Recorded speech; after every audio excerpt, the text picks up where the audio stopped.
Foundation में आपका स्वागत है। जैसा कि आप जानते हैं कि ये सेट 14 है बायोलॉजी का और ये ऑल स्टूडेंट्स के लिए है। तो चलिए सबसे पहले माइटोकॉन्ड्रिया जो आधा पढ़े थे पहले और थोड़ा सा माइटोकॉन्ड्रिया के बारे में जानते हैं। Mitochondria the power house of the cell, ठीक है, जानते हैं हम power house of the cell के नाम से माइटोकॉन्ड्रिया को।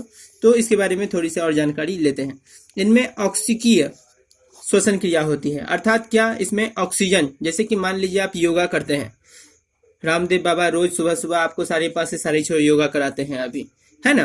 तो अगर ऑक्सीकृत श्वसन का मतलब है कि माइटोकॉन्ड्रिया के अंदर ऑक्सीजन जाता है और ऑक्सीजन जाने से वो क्या करता है, आपको एनर्जी देता है, क्योंकि वह एडीपी से एटीपी में बदल जाता है। यहाँ देखिए समझिएगा, इसमें ऑक्सीकी श्वसन क्रिया का मुख्य भाग घटित होता है, यानी कि ऑक्सीजन से जुड़ा हुआ जो भी कार्य है वह माइटोकॉन्ड्रिया के अंदर होता है। और इस ऑक्सीकरण की क्रिया में एडिनोसिन डाइफॉस्फेट अर्थात एडीपी से एटीपी नामक अधिक ऊर्जा वाले यौगिक का निर्माण होता है। यानी कि आप एडीपी से एटीपी की तरफ बढ़ रहे हैं, एडिनोसिन डाइफॉस्फेट से एडिनोसिन ट्राइफॉस्फेट की ओर, जो कि एनर्जी का मूल स्रोत है, वाले यौगिक का निर्माण होता है। और यही ऊर्जा कोशिका के विभिन्न कार्यकलापों में काम आती है।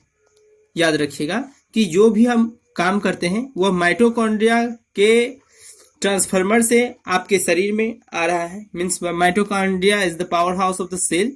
ओके, यहाँ समझिए, आगे बढ़ते हैं। और एक चीज मैंने बताया रामदेव बाबा के बारे में कि अगर आप बहुत अच्छे से योगा अभ्यास कर रहे हैं और ऑक्सीजन को अपने अंदर खींच रहे हैं और कार्बन डाइऑक्साइड को छोड़ रहे हैं, तो वह जो ऑक्सीजन है वह माइटोकॉन्ड्रिया के अंदर चली जाएगी। और जब माइटोकॉन्ड्रिया के अंदर ऑक्सीजन चली जाएगी तो फिर क्या होगा, पावर जनरेट होगा, ज़्यादा पावर जनरेट होगा, क्योंकि माइटोकॉन्ड्रिया जब ऑक्सीजन को ग्रहण करती है तो वह एडीपी से एटीपी का निर्माण करती है और यह क्या करती है, एनर्जी को रिलीज करती है। किसके अंदर, बॉडी के अंदर। क्लियर, समझिएगा। गोल्जी तंत्र, इस तंत्र में विभिन्न आकार की चपटी तथा मुड़ी हुई थैलियों का एक समूह होता है और इस तंत्र में मुख्य कार्य है। इस तंत्र के बहुत सारे कार्य हैं, जैसे कोशिकीय पदार्थों का स्त्रवण तथा विभिन्न हार्मोनों का उत्पादन। बहुत सारे हार्मोन हैं हमारे शरीर में और यही हमारे कार्य के संतुलन को प्रभावित रूप से दिखाते हैं। चलिए नेक्स्ट बढ़ते हैं। विभिन्न प्रकार की कोशिकाएं, मानव शरीर में विभिन्न प्रकार की कोशिकाएं होती है। बहुत सारी कोशिकाएं हैं मानव शरीर में और कोशिकाओं के पूरे स्ट्रक्चर से ही हमारा पूरा शरीर बना हुआ है। जैसे एक एक ईंटे से दीवार बना होता है ताकि घर बन सके, उसी तरह बहुत सारे कोशिकाओं से मिलकर हमारा शरीर बना होता है। कोशिकाओं के समूह को उत्तक कहते हैं और उत्तकों के समूह को अंग कहते हैं और अंगों के समूह को हम अपना शरीर कहते हैं। क्लियर है? तो शरीर का भी डिफिनेशन मैंने आपको दे दिया।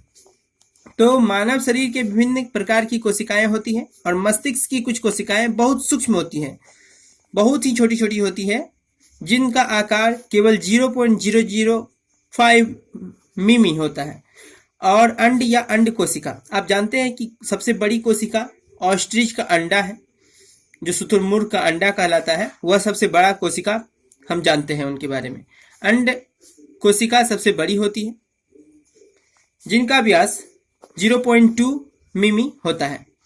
कुछ कोशिकाएं गोल और कुछ चपटी होती है। याद रखिएगा, कुछ कोशिकाएं गोल होती है और कुछ कोशिकाएं चपटी होती है। और शुतुरमुर्ग का जो अंडा है वह सबसे बड़ा कोशिका माना जाता है। क्लियर है? नेक्स्ट समझते हैं।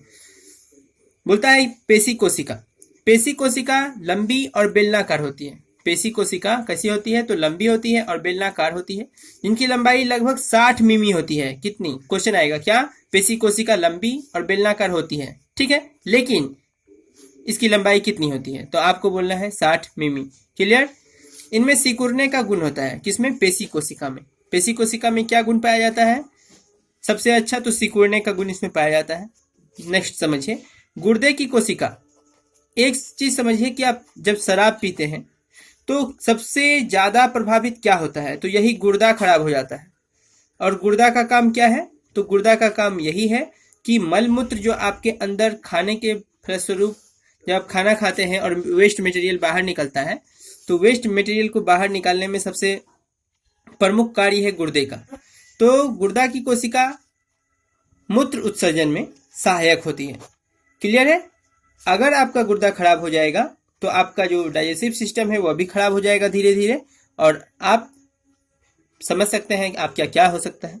इसलिए गुर्दे की कोशिका मूत्र उत्सर्जन में सहायक होती है। क्लियर है? तो आज का वीडियो इतना ही। Bye bye, take care.